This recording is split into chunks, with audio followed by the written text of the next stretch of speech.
Hey everyone, welcome to a new episode of the You Got the Ron Dude podcast.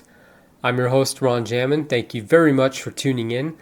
This episode, going to be reviewing the Expendables 4, aka the Expend4bles. Hit and the miss.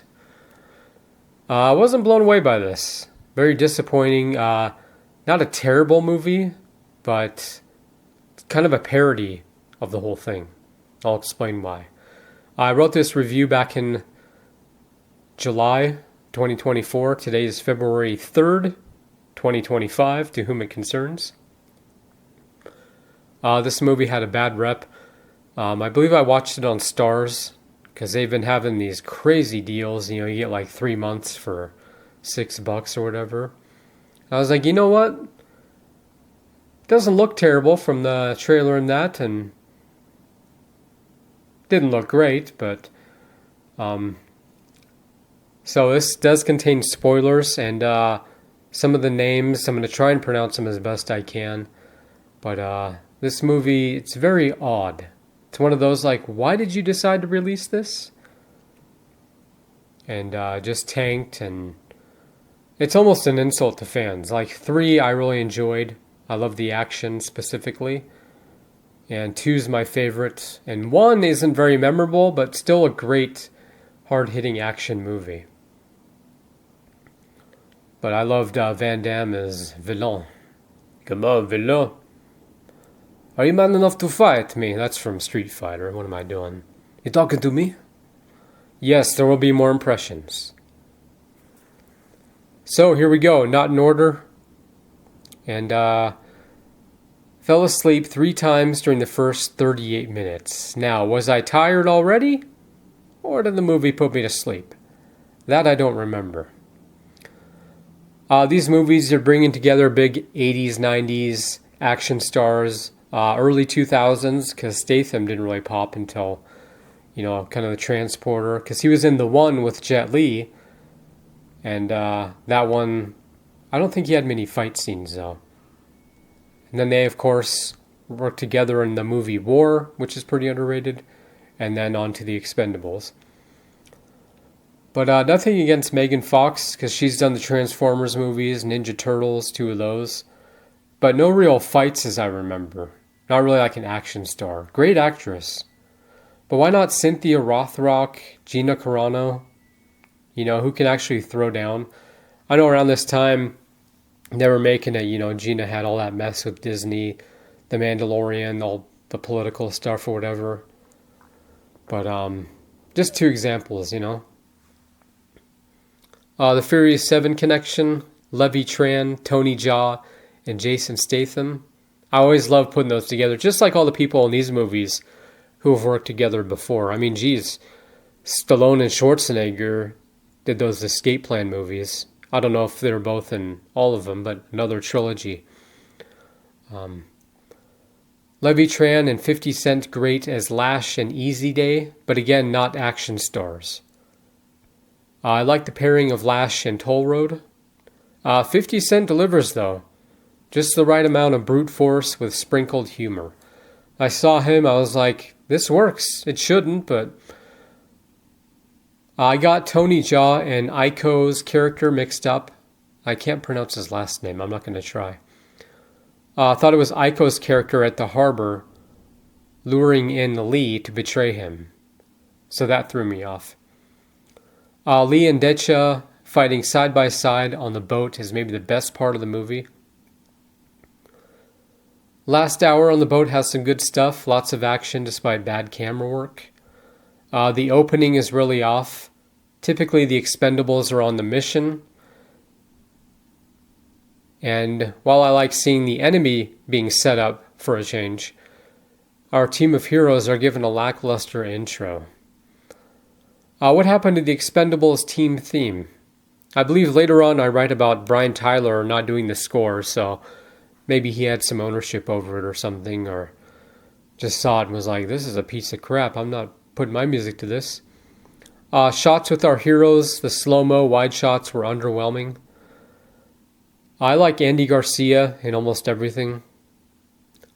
Daniel Ocean, you're going to return my money, all right? That was more Burt Lancaster, huh? This should have worked, but too obvious a plant, as previous movies never mentioned him or the, oh boy, Ocelot? No Jet Li, no one from X3, Terry Crews. We got Galan, the son of Antonio Banderas' character from Expendables 3, which is an interesting choice. Awful CGI, green screen way too obvious. At one point, a villain is killed and falls onto a lift. The death and fall are so fake. The team boarding the little boat at the end looked terrible. Statham is the heart of the movie. He carries it despite the flaws. Him taking over, then why have Barney fake his death? The problem is, just like in the Fast and Furious movies, again, I'm a huge fan, but characters don't stay dead. So we could see Barney die again and we'll be like, nope. Lee prepared to give his life at the end was really moving. Would have had Schwarzenegger, Lee, and Cruise on board a chopper with Harrison Ford piloting. Just like in 3. I think Barney did die. Marsh gets away. Set up Expendables 5. Good fights, but movie needed direction from Stallone, who directed the first one, Simon West, Expendables 2, and even Patrick Hughes, who directed 3, as this makes 3 look like a masterpiece. And I just say that because, again, I like the movie a lot, but believe me, you'll want to watch 3 instead of this. Definitely needed Brian Tyler's score. Some scenes were kind of missing music or just odd editing choices.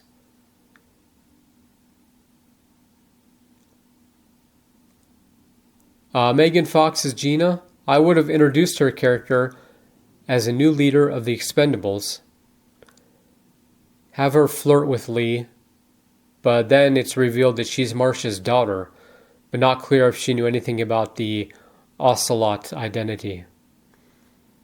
Simon West in the commentary for Expendables 2 said that Lee and Lacey broke up over the phone, but the scene was deleted.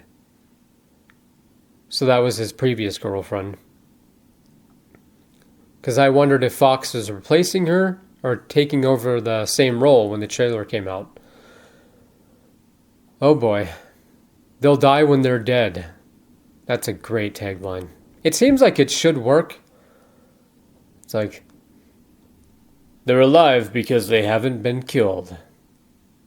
It's as if the studio jokingly told director Scott Waugh to make a parody of the trilogy.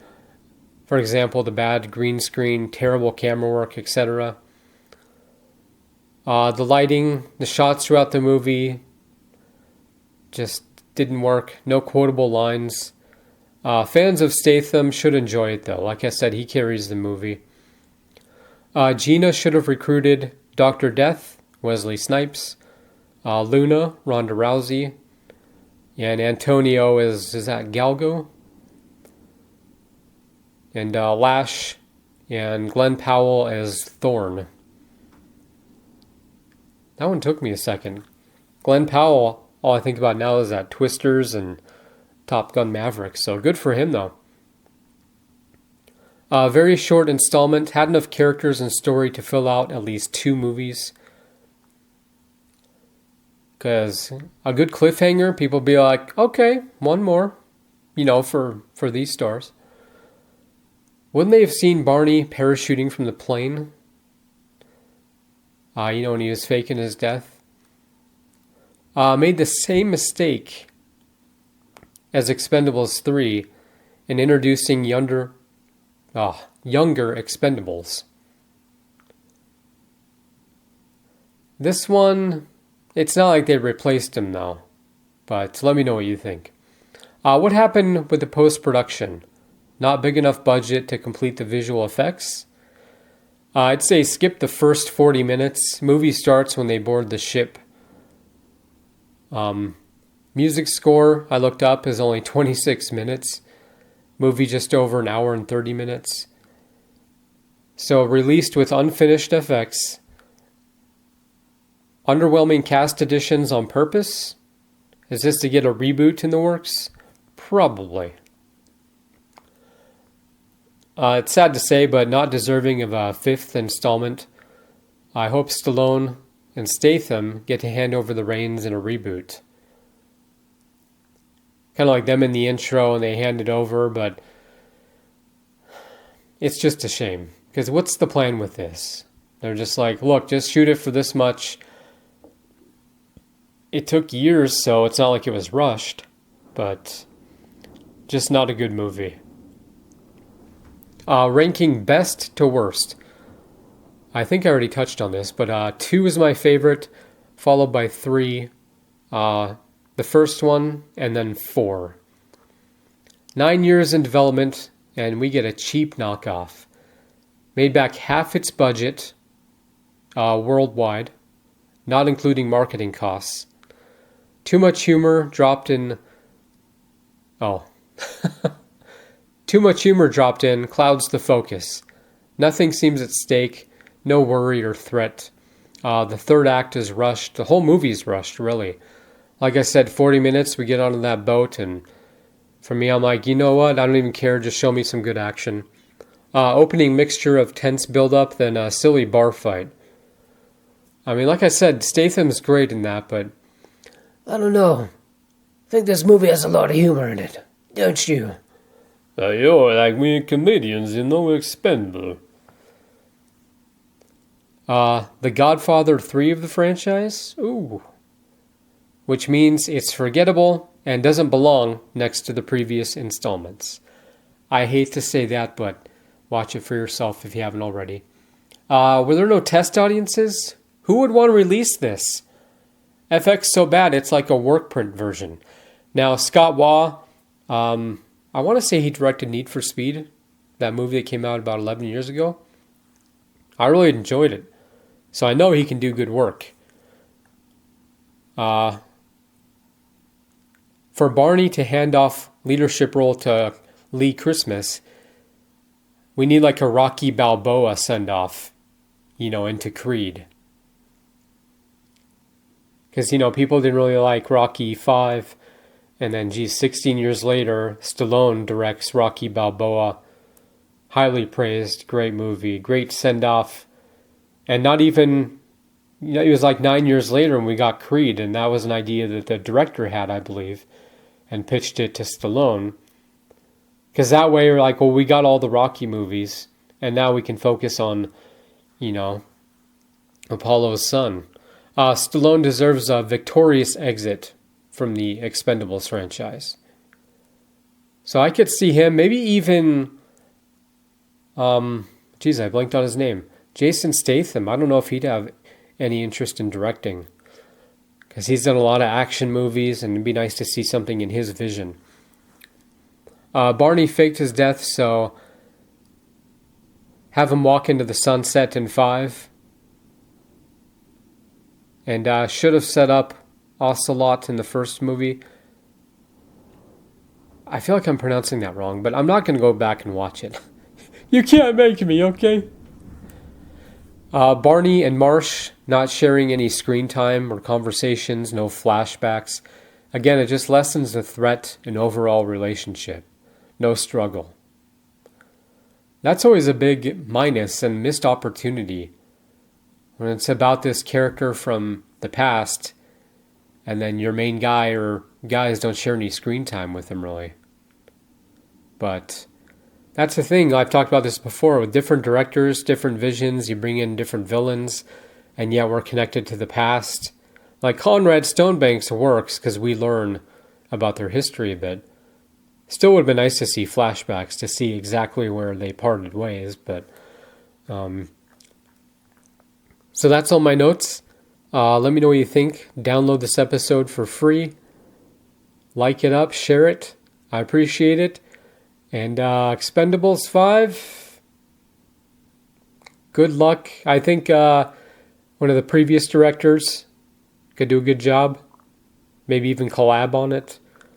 But it's one of those, like, maybe